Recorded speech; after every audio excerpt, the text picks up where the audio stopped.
Okay, so my name is Lydia Pretorius. I'm known as the Disability Mojo coach. I worked in the field of disability for the last 30 years or so, both in the public sector as well as in the private sector, as well as in the NGO sector. And I left government about 2 years ago to go on my own and try and see if we could get a bit more meaningful implementation of our disability policies. So I'm going to take you just through some concepts that informed our disability policy, but also I think issues that we need to address if we're going to change not only the lives of people with disabilities, but of society in general. Let me just. So I want us to focus today a little bit around the stigma of othering, what we call othering. And I hope that you have pens and paper next to you, because I want you to jot down a few things for yourself. And I'm going to also ask that you talk to the one next to you through some of the slides, because this really is aimed at helping you find your space better in the workplace, but also in society. And this is not really a talk only for people with disabilities. Firstly, I think what's important is that we must understand disability is just part of the diversity in our society, and that we all have put our applications in, can hit us any moment, any time, permanently or temporary. So it's really something that potentially affects all of us. But the experiences that people with disabilities have in terms of the us and them are very much the same experiences that women would have in a predominantly male-dominated environment, that Black people would have. Remember in the olden days when we started opening up schools, and you had one or two Black kids in a predominantly school with white kids. And it's that us and them kind of impact. People from the LGBTQIA community, same experience. And I want us to really look at what is the impact of othering on ourselves and on our workplace and on our communities. What's the language of othering? And then really try and just raise our consciousness that we become more aware that the way in which our thoughts impact on our language, impacts on our behavior, has an impact on other people's thoughts and behavior. And I really want us to look at to what extent we are not only perhaps guilty of othering, but that we are also perhaps on the receiving end of othering, sometimes even when we don't realize it. And the first thing I really want us to look at is, can you think of a time in your life when you were othered, when you became the them, not being part of the us? And it might have been because of your race, it might have been because of your gender, it might have been because of your age, it might have been because you grew up in a rural village and suddenly getting to varsity, people kind of treated you as not quite like them. It might have been because of disability, it might have been because of sexual orientation, but I want you to go and think of a time when you were othered. And I want you to just for a moment think, how did that make you feel? And how did that impact on your ability to claim your space and to share your passions and strengths with others? So I want you to just for a moment close your eyes and think of a time when you were othered, when you were on the receiving end of othering. I'm going to give you a second to think of that.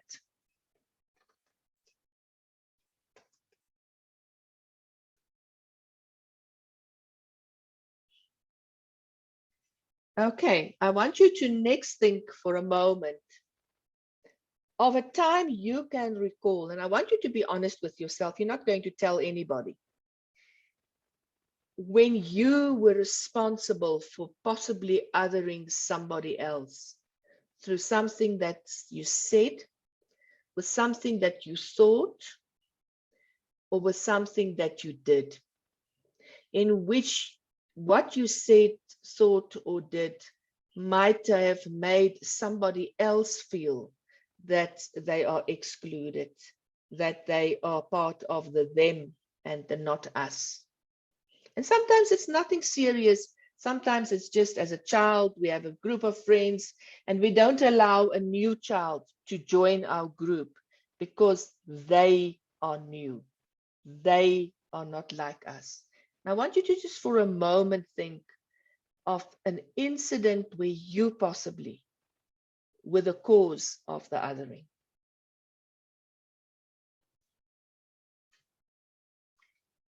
Okay, that having been done, and I think what we really need to understand is that often othering comes through language. It comes through the language, the labels, and the identities that we give people. And I want you to think for yourself and tell the one next to you, what are the kind of words that was used against you or that you used against somebody else that gave life and that gave a visibility and a presence to othering? What were the kind of words that you used to other people? As I said, sometimes children would say, you are not like us, therefore you do not belong with us.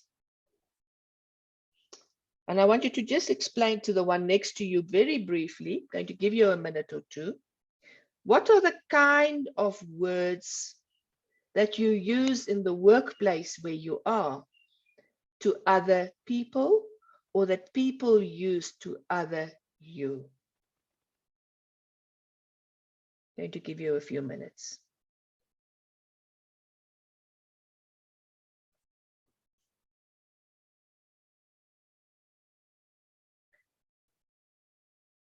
Can I ask that whoever is in charge of the computer maybe just switches the sound on, that I just get an indication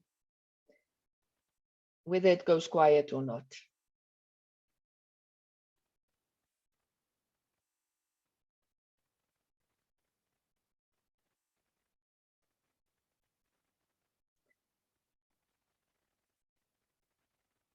Okay, so let's move on. And we're going to say, to what extent do we use labels to other people? And often we develop these labels, or these labels come into existence quite innocently. And sometimes they remain innocent, and sometimes they are positive. But more often than not, labels tend to hurt. Labels tend to suppress people. Labels tend to devalue people. And one of the labels I want to use as an example is the label PWD. Now, I'm sure you all know what PWD stands for. We use it quite freely, and we use it to explain or to shorten the word person with disability. We feel it's too long to say a person with a disability. So we write and we call them PWDs. Now, I am a white woman. I am definitely not a WW. I have never been called a WW. And I will not allow anybody to do that to me, because it dehumanizes me. And when we abbreviate people, that's what we do. We dehumanize them. It becomes a label that devalues and that dehumanizes people. They're not even important enough to be called by their whole name. We would not see people who have power and who have agency being abbreviated. We will see it with people who have no agency and who are devalued. So that's a label that tends to dehumanize people, because it's an easy way of sweeping them off the table or just getting it done. And I want you to look at what are the kind of labels that you or others have assigned to you as an individual sitting here today. What are the kind of labels? And sometimes, as I say, the labels could be, he's the jock, he's the Casanova, he's the cool guy. Labels can also be, that's the fat guy, that is the mommy's boy, that's the girl who is a bit slutty. That's the, so we use labels to describe people. And then what we do is we reduce them to just that label. And it doesn't take very long for people to start behaving towards them according to the label we have given them. So I want you to think of what are the labels that you carry as an individual. Doesn't matter whether it's good or bad. And I want you to then for a moment think, what are the negative associations with this label? How does that label limit you? And I want you to look at what are the positive associations? And what's the weight between these two, the positives and the negatives? And as you think of it, you're more than welcome to share it with the one next to you. And I'm going to give you a few minutes to think about that.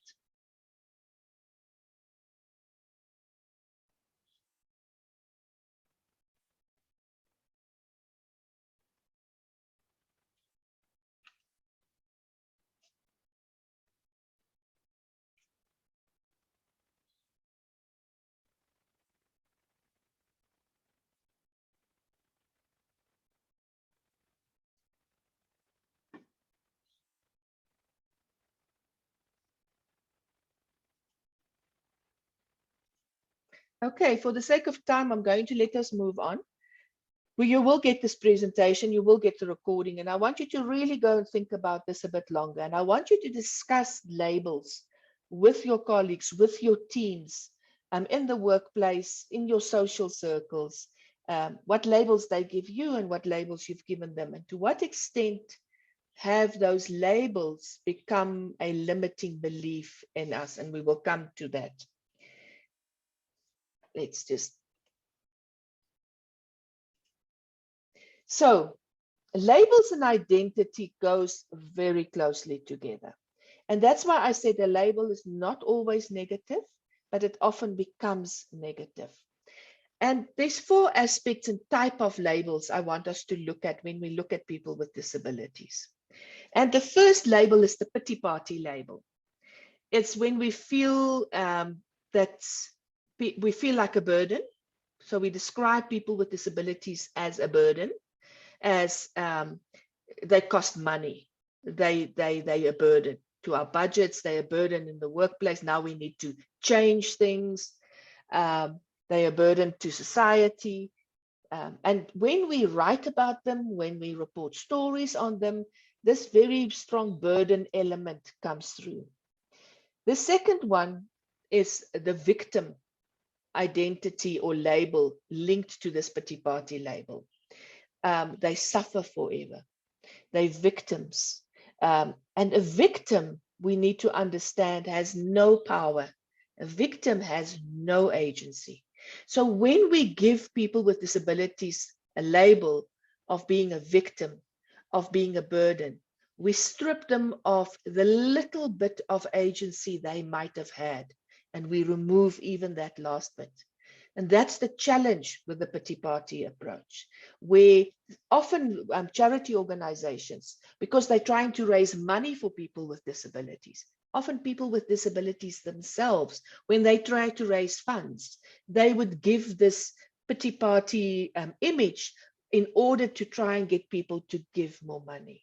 And what we do is we remove their right to dignity. Sometimes they remove it themselves, but we never blame we never victimize a victim, because that's sometimes the only way they've learned to find a space and to survive. It's our responsibility as society to un-other people that we have othered. The second label and identity that we often attach to disability is disability porn. And it's a phrase that was coined in the United States by activists. And the reason they say they feel like pornographic stars when they are portrayed as extraordinary, as gifted for doing ordinary things. So the guy without the arms becomes something else. He becomes something extraordinary. He becomes almost mystical because he manages to weld with his feet. He knows nothing else. All he's doing is he's welding. He happens to use his feet, which he has since a child learned to use as his hands. But because it's strange to us, we create this almost angelic power that he has. And in the process, we other him or we other her in making her, when she does an ordinary thing, calling it extraordinary, because it's something we might not be able to do. When as a person with hands, I'm able to weld, the guy without hands is not going to call me extraordinary. And that's what people with disabilities are saying to us. We are ordinary people that do ordinary things, but in a different way. Don't label what we do as extraordinary, because in the process, you take away a little bit of our humanity. The third aspect, which is a kind of a classification of a group of labels that we identify with people with disabilities, is the special label. Children with special needs. These disabled people need special things. They are special. And the moment we think of special, we think of removed. It's in a separate space. Special school is in a separate space. Somebody said the other day that special also means cheap. We've just gone through Black Friday, and they said that the connotation with special is cheap. It's a bargain. And people with disabilities are not bargains. They're not cheap. They're just human beings. But what happens with special is that often it becomes so special that we separate it, we segregate it, we place them somewhere where we think they will get better help. And usually that help is nothing. Because what did we learn from apartheid? When we said we separate people, that the lower your agency became, your race agency became, the less you got. Linked to this special label is expensive. We can't employ blind people because they are expensive. At no point do we look at what the value is and what the skills are that that person brings to the workplace. This blind person is going to need the Zoom text, and he's going to need JAWS and a Braille printer, and it's expensive. But when the new Chief Director Communications starts in our department, and he looks around and he says, I see you are all using Dell and Lenovo and Windows-based systems. Guys, for me to do my work well as a communicator, I need a MacBook. I can't work on anything except the MacBook. At no point do we then say a Chief Director Communications becomes expensive. He just gets the MacBook because we expect that is the best tool for communicators. So often the expensive becomes a label that is attached to the special and to disability. I've heard people say, you see, now we've employed a woman in a wheelchair and she's expensive. And I would be, in what way is she expensive? We need to build ramps. We need to change the toilets. And I'm like, but why were those things not built according to the law from the beginning? Why does she get the blame as a wheelchair user for what the architect and the project manager and the infrastructure manager did in breaking the law? Because there's a law that says things must be accessible. But can you see how we tend to bring in blame in the special label?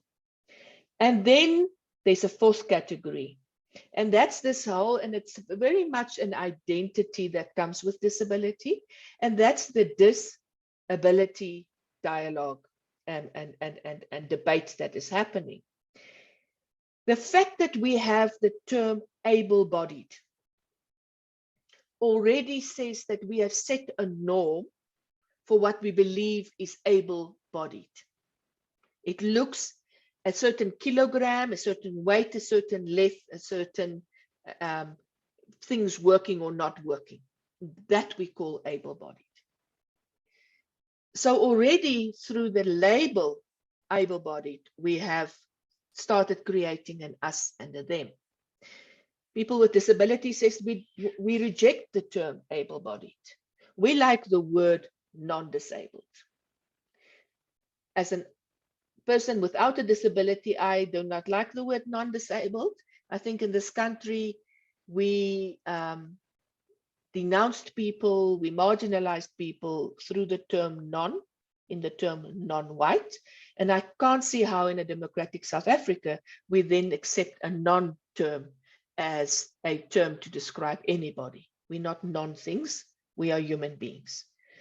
Some people would say my identity, my label is rather differently abled. That's what I prefer in terms of how I go along. And then other people say, just call me Sam. Forget about the labels, just call me Sam.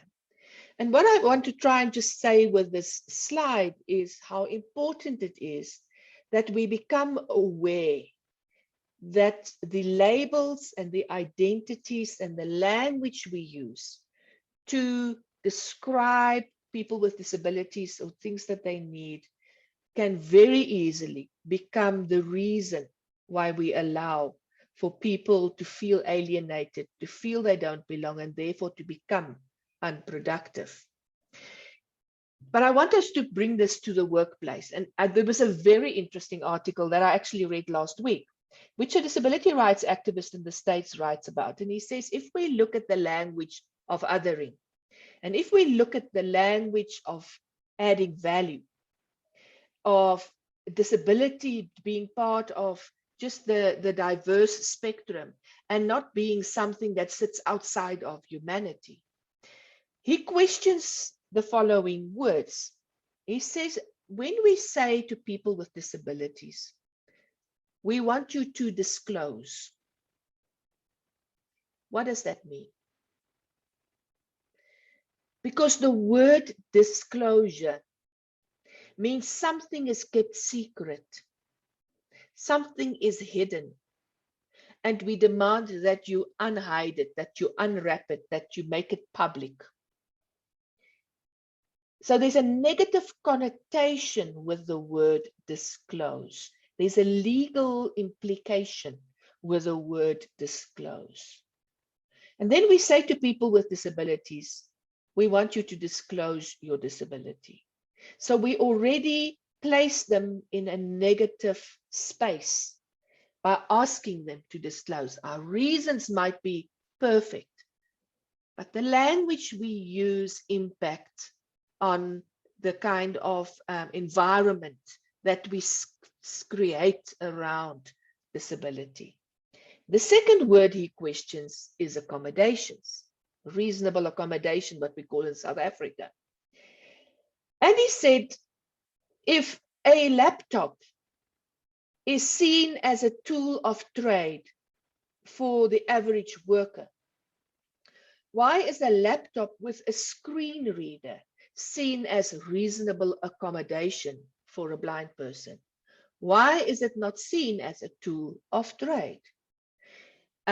If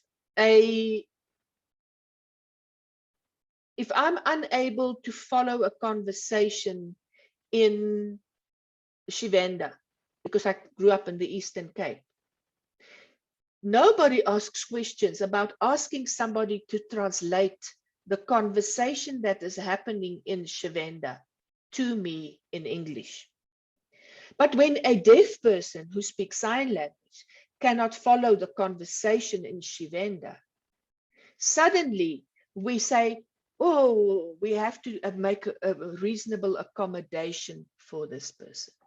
So he's saying we are othering by the term accommodations. Software is software. Hardware is hardware. A printer is a printer. You get laser printers, you get inkjet printers, and you get braille printers. And we need to start seeing the reasonable accommodations that we like to attach to people with disability as basic tools of trade. It is there to make a person functional and productive.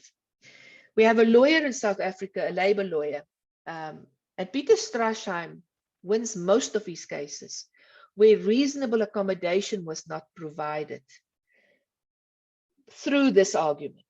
And he would say, and a company would say, or a department would say that's been taken to court, we did not have the budget to buy this braille printer. And he would say, okay, you did not have the money. Yes, we did not have the money. And he would say to them, how many air conditioning, what have you spent on air conditioning this year? And they would say to him, so much. And he would say, but why did you have money for air conditioning, which is a reasonable accommodation to fight off the heat, to make people more productive, which they did not even ask for. So you had money to provide that, but for a absolute necessitated tool of trade, you did not have money. It means you chose to make it special, to make it therefore less, and to therefore delay it. And that's the power that language holds. I've added one, and I've added it especially because of the narrative that we have in South Africa, and that is around affirmative action. How often do we hear people blame capacity, lack of implementation, capacity challenges on affirmative action? It's those affirmative action people that's lowering the standards, that is resulting in service failure. They've got no proof, they've got no evidence, but it becomes a label that then becomes a blame tool without actually unpacking what the issue is in that affirmative action, and whether it's even at play or not. So we need to start talking about the labels that we give and what it means to us and what it means to the people who we label. I'm going to go another 1 or 2 slides, and then I'm going to ask if there's questions that you pass it on to whoever mans the computer, and that I can get the questions, and then we can move to the next slides after that. So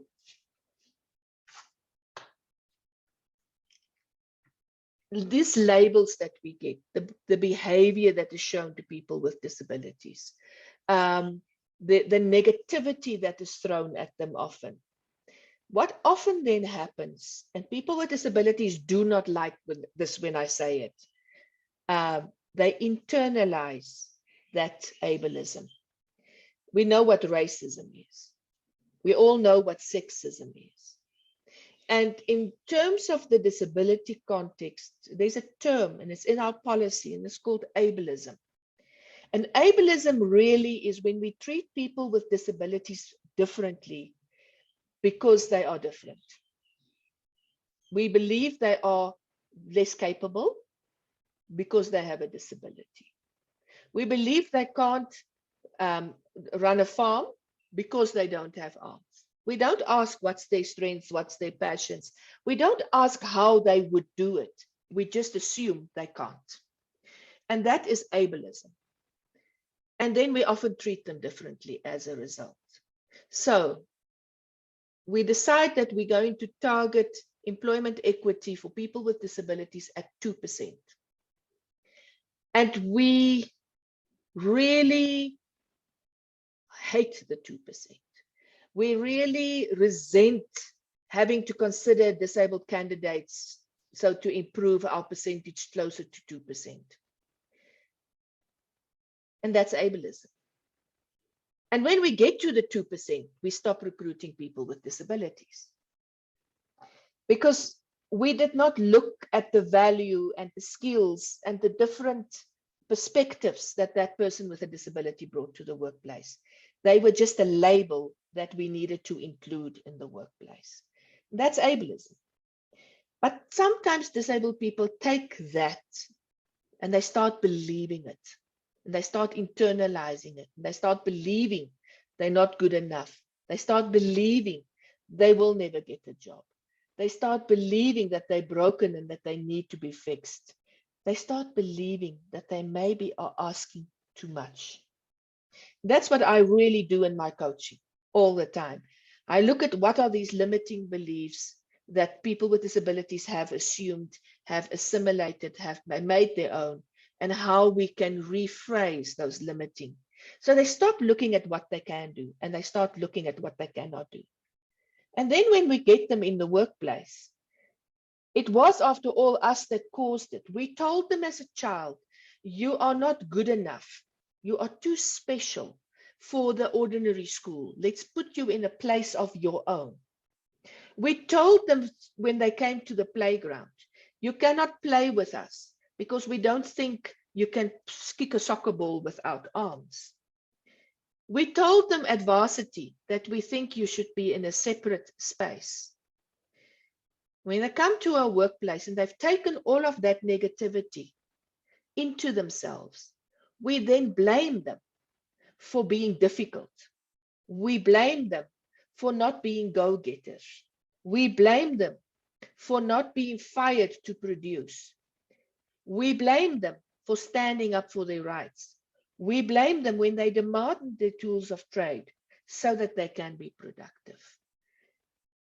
So it's really important that we understand as an able-bodied society that our othering, our ableism shown towards people with disabilities have had a result inside of them, and that it is our responsibility as having caused the othering to undo the othering by creating an environment, by creating an open space for dialogue, by starting to understand what we have done as a society to people with disabilities and working with them in terms of how we want to undo that. The next slide says label jars, not people. You can call me Sam. And it comes from an international platform where a president of a country wanted to introduce their guest speaker, who happened to be a Paralympian that won a lot of gold medals. And he wasn't sure how to introduce him. He didn't want to insult. He was quite a woke president. And the president's name, by the way, was Barack Obama. And he said to this guy quietly in a corner, listen, I don't want to embarrass you. What should I call you? A person with a disability, a disabled person, a differently abled person? I know you guys have your own words. The guy looked at him and he said to him, Mr. President, just call me Sam when you introduce me. In other words, I'm a person. My name is Sam. I'm an athlete. I excelled in my sport.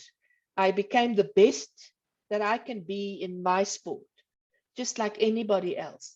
You're not going to ask how you must call Usain Bolt, what you must call him. You're going to introduce him as Usain Bolt. So call me Sam. Introduce me as Sam. You begin to fly, whether you have a disability or not.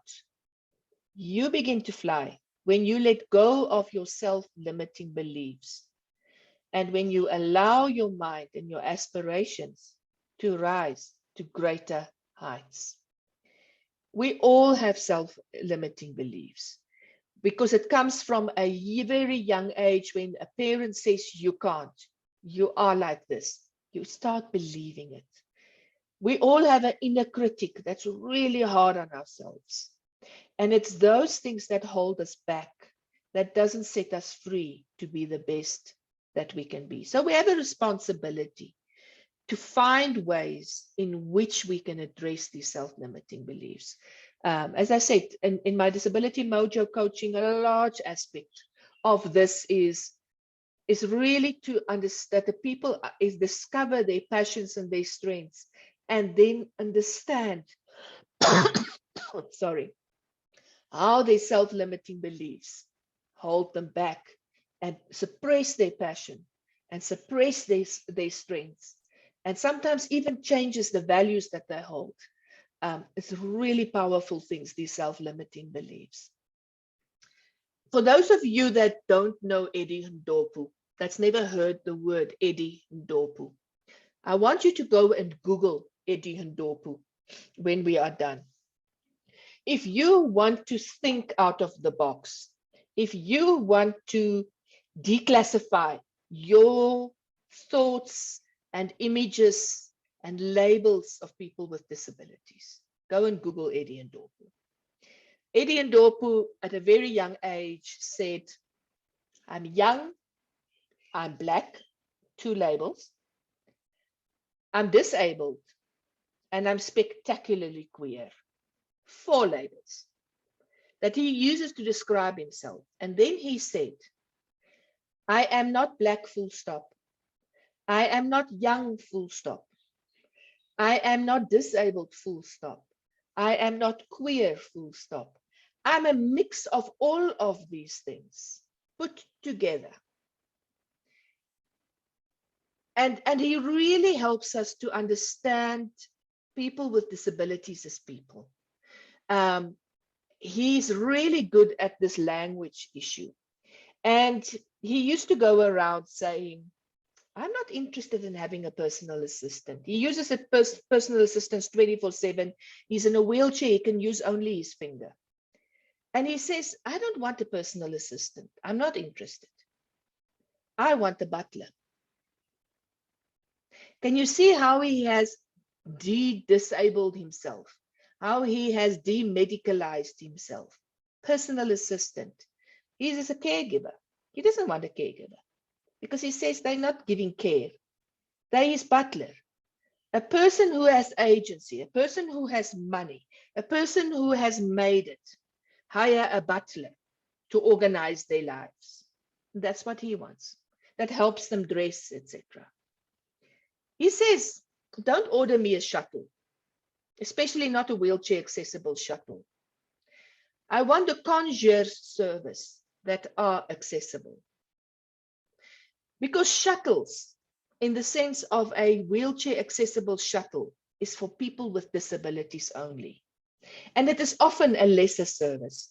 And it's often a service you must book weeks in advance and that you must, that you are bound to. You have no flexibility in changing time zones because it's booked. When anybody else can call a Uber with a click of their fingers, or a Bolt or a Didi. And he says, I want to, and then I must still go and do my own research that he's picking me up. Yeah, I'm going there. Is that accessible? Is there a wheelchair accessible toilet? He's like, no, guys, I want a concierge service. Because who has concierge services? People who have made it. People who can buy what they want. And that's how he declassifies the labels that go often with disabilities. So Eddie says, the ramp is not enough. It was never enough. So for you that go and build ramps for people in wheelchairs in your space, it's not enough. We want the whole building, darling, not just the entrance that you are assigning us to with your ramp. And I want you to take this concept of we want the whole building, darling. And I want you to place it in your mind. Don't be satisfied with building a ramp to get around your limitations. Don't take a limitation and build a ramp, but you fix nothing else. You own nothing else in your own space.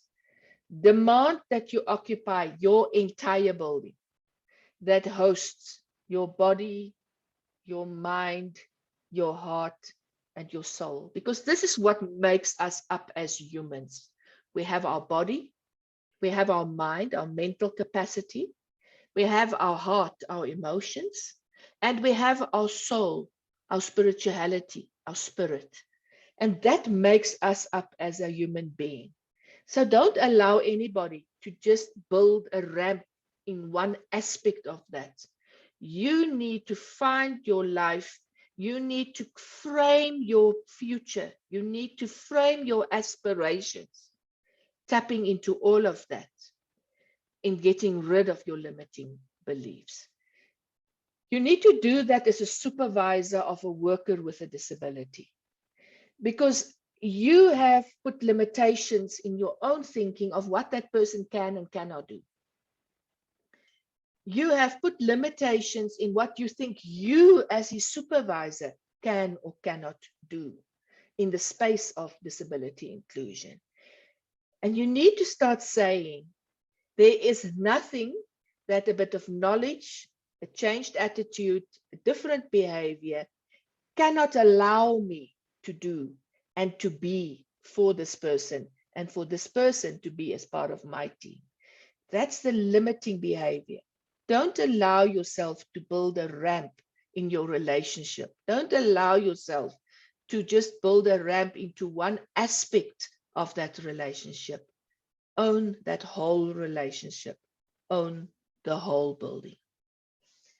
Are there any questions at this stage that anybody has? If I could ask the people that's in the room, if you could just give an indication, and then maybe just switch on the microphone and people can either come to the microphone or you can just relay what they say.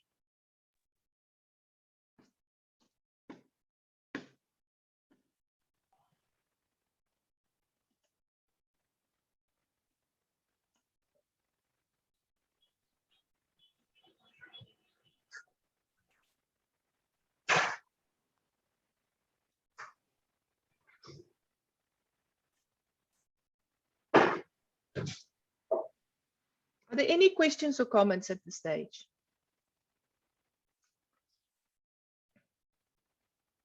Questions at the moment.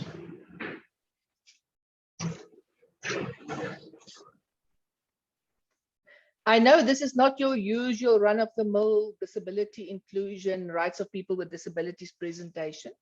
It's not meant to be, because we will not get different results if we keep doing things the same way. And the power to change the situation lies within us. Are there any questions or comments? Shall I continue?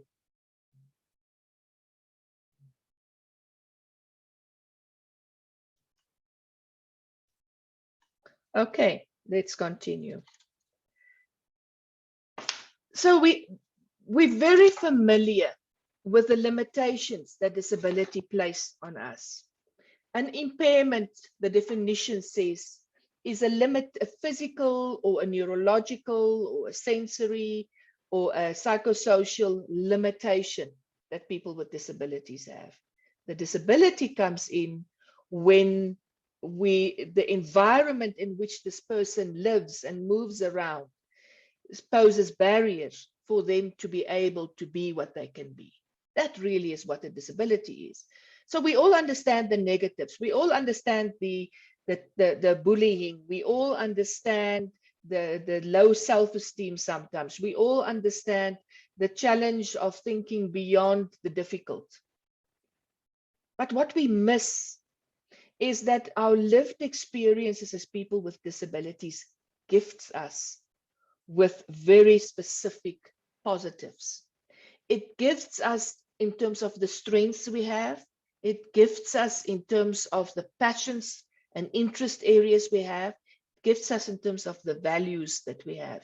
It gifts us in the knowledge that we have to apply. I made a point always of asking our new interns with disabilities to come and see me. And my question to them was only this: what are you bringing to us as a department in terms of the skills and the unique advantages that your disability has gifted you with? And most of them would look at me as if I'm completely crazy. And I would say to them, no, you have a competitive advantage having lived with a disability, because it has taught you things that nobody else has the opportunity to learn. Because you had to learn to think differently and to do differently to get the same outcome. If I don't have a disability, there's no ways I can learn that.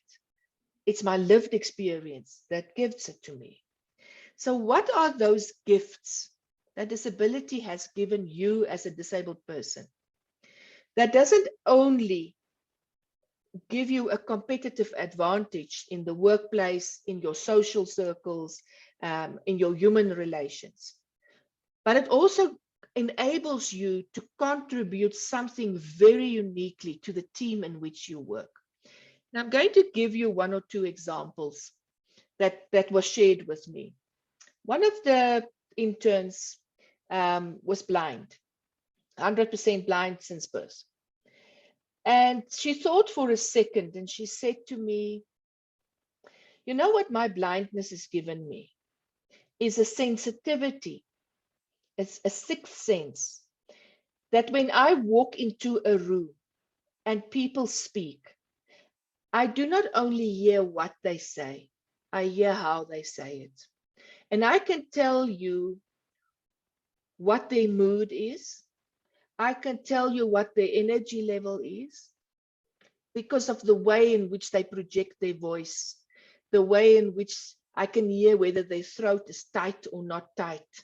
So I have learned to sense how a person feels. And I can therefore say whether what they say is aligned with what they feel. And if it is not, the question that comes up, why not? Why can't they be honest? She was an intern in HR.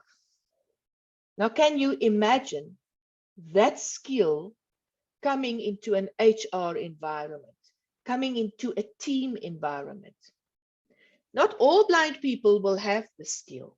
That was her skill that she could assign. And coincidentally, another blind person said to me, it took him 2-3 days to come up with something. And he came to me and he said to me, okay, I know what my disability has gifted me with that gives me a competitive advantage, but I never appreciated it. And I said, what? And he said, you know, I can't, like you, write something down and quickly check through stuff and get my notes. I have to remember. And for me to not only remember what I'm being taught or what is happening in a meeting, I have to file it in a way that will make it easy for me to retrieve it again. So I have learned a very logical way of filing away facts in my head so that it is quite easy for me to retrieve it and to apply it. You will need to first go to your computer, find the file, do a search function. You have to go and find a book. It's in my head. My filing system goes with me wherever I go. Can you imagine if we understand that gift, how it can add value in the work we do? Having a person that is a walking recorder in the meeting, in our workplace. But again, not all blind people have that gift. Because before a person is blind, they are a person. And there's a whole lot of other stuff that informs that person's gifts. It's not only the disability, it's the disability applied in the context that this person has. And I want you to go and think as an employee with disability in this meeting. What is the gift your disability has brought you? What is the insight it has brought you in terms of human relations? What is the characteristic, the strength it has brought you in terms of negotiating, in terms of problem solving, in terms of conflict management? And you can start using that to balance out some of the limitations. But I want you to also share that with your supervisor so that the supervisor can start seeing you not as Sam, the guy in the wheelchair, but as Sam, the guy that has a very unique way of looking at problems and finding solutions. So it's an exercise I want you guys to go and do. Because if we start doing this, we start changing the narrative, we start changing the environment. We move from compliance to resentful, defiance, excuses, and we move into value, which releases innovation and creativity. And it's our mindsets that limits the contribution of people with disabilities. It's our mindset on compliance and not a mindset on value that creates this negativity. And something I want everybody in the meeting to do is for you to go and understand where your sweet spot lies to thrive. Where does your values, and there's a whole series of exercises one can do in really understanding the values that you hold dear, the values that that gives you a compass, that gives you direction in life, the values that if you put them away makes you miserable because you feel unauthentic, you feel that you've cheated yourself, you feel that you've disappointed yourself. Where does your values and your passions, and a passion is that thing that you can work through the night, you don't even realize it, you just enjoy what you do. Where do those two things come together with your strengths? What are those strengths? Where does your disability gifts interface with this? If you don't have a disability, where does your own things? And then you can look at how do you thrive as a supervisor who have disabled team members? How do you thrive as a leader who are also serving people with disabilities? How do you thrive as a leader with a disability in being able to understand how to harness the strengths and the passions of your teams better? And I want you to really go and think about this and see if you can identify the sweet spots where your values, your passions, and your strengths impact on the quality of work you do, the quality of your relationships, and that helps you to thrive. And I want to conclude with, and it was in the title of my presentation, and I want us to look at the power of Sawubona. Unfortunately, I've looked, and maybe the literature is not well written up, but it is different from Dumela. Sawubona has a very particular narrative around it.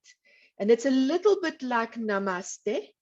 Namaste bringing the spiritual side also on board. But the power of Sawubona, which by the way is not I see you, it's we see you, because it's me and my ancestry and all the different aspects that make up me. So it's really we see you. And I think for me the power lies in that it's an invitation to a deep witnessing and presence. It's an invitation to communicate. It's an invitation to explore the possibilities of helping of others.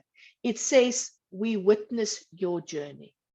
And if we start bringing this concept of Sawubona into our narrative of changing the situation of workers, employees with disabilities, of prisoners with disabilities, of our communities in terms of disability inclusion, if we really think about what we say when we say Sawubona, we will cut through the racism and the sexism and the ableism, because we will start seeing the person and not the labels that go with a person.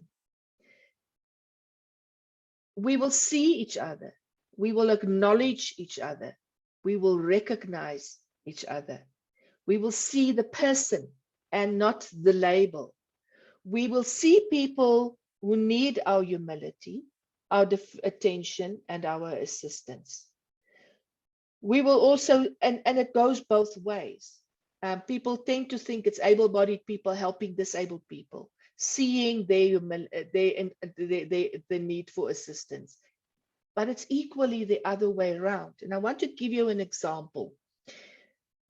When we advocate for inclusive education, the narrative, the words, the language, the labels we use says around what are the benefits for children with disabilities to go to the local community school. And I really think we sell society short on that label.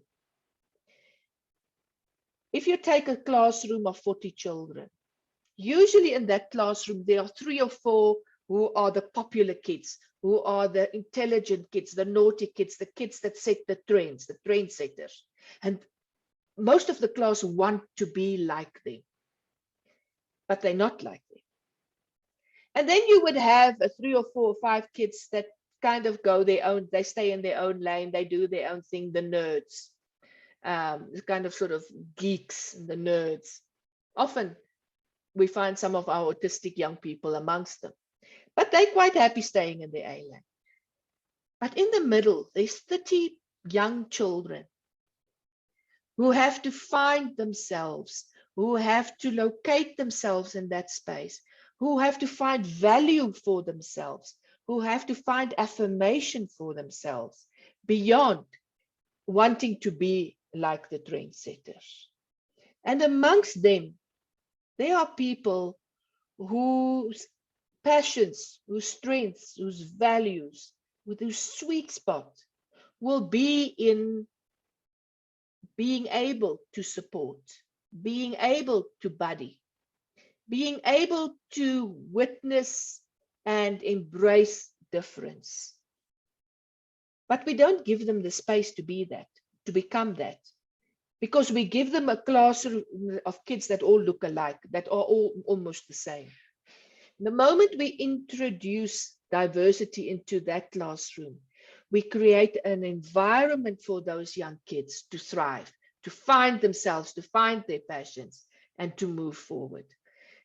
So it's a two-way process. If we don't see someone, we will not affect them. And as a result, we are unlikely to affect positive change to them, but also to ourselves. Relationship problems, and when we say relationship problems, we don't mean just you and your partner. We mean relationship problems at work, relationship problems in your place of worship, relationship problems with your neighbors, relationship problems with the guy that fills up your tank or at the shop. So we look at relationships broadly here, but it starts when people don't see, acknowledge, and recognize each other's hopes and aspirations. And when we think of people with disabilities, we often expect very little of ourselves and of them, and we aspire for very little for them, or even for ourselves in the role we can play to undo the othering and to release their potential. Last word from me. As we move into December, as we start planning for 2022, as we celebrate the 3rd of December on Friday, I want you to note, I want you to put this in your head. I want you to wake up with it, and I want you to go to sleep with it, that we design our lives through the power of choices. Life doesn't happen to us. Life happens for us. And if we understand the difference between those two things, that if we make life happen for us, note what I'm saying, we make life happen for us through our choices, rather than we make life happen to us through our choices, then we will thrive. Then we will build prosperity. Then we will be joyful. But it's important that we understand we choose. We don't choose the disability, but we choose how we live and what we make out of that. We don't choose to be gay, to be trans, but what we do with us being that is what makes life for us happen to us or happen for us. And I want us to always just start having a habit, and it's done wonders for me. Before I just move into a thought or an action, something happens and I want to have a reaction to it. And I pause for a second and I put the words, I choose to, in that silence between the stimulus, and my reaction. The moment you start doing that, it doesn't take long for you to be conscious, to become conscious of the power of choice, that you choose what happens to you, doesn't happen to you. You choose by not doing something, by not saying something. You choose by not choosing, or you choose with what you want to happen. Because then you are able to put steps and motions in place, thoughts in place, behaviors in place, actions in place that make it happen for you. You need to find the power within to make things happen for yourself. When you realize this, you are unstoppable. Don't go through life on autopilot. Make life happen for you. Do not let things happen to you. Make them happen for you. Because I, as Lydia, choose that I am the creator of my reality. And I have the power to make my life a masterpiece. And as I hand back to your leadership there, I hope that in the words of Maya Angelou, that you may not remember exactly what I did or what I said today, but I hope that you will remember how I made you feel. And if we introduce this into our lives, into our workplaces, into our supervision sessions, into our performance management sessions, into our meetings, if we focus on how we make people feel, if we acknowledge how a person made us feel and we communicate that, we can only create a different life and a different world for people with disabilities and ourselves. I thank you. I'm going to stop share. Are there any questions that anybody would like to ask or comments people would like to make? Just unmute. Just unmute.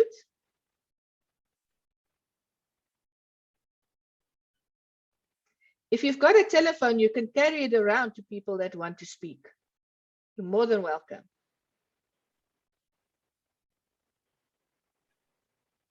Just unmute it.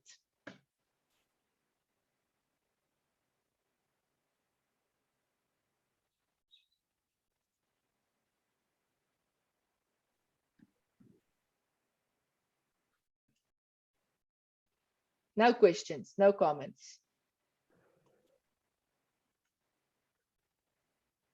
I want to thank everybody then. As I say, I will share the presentation and then we will share the recording.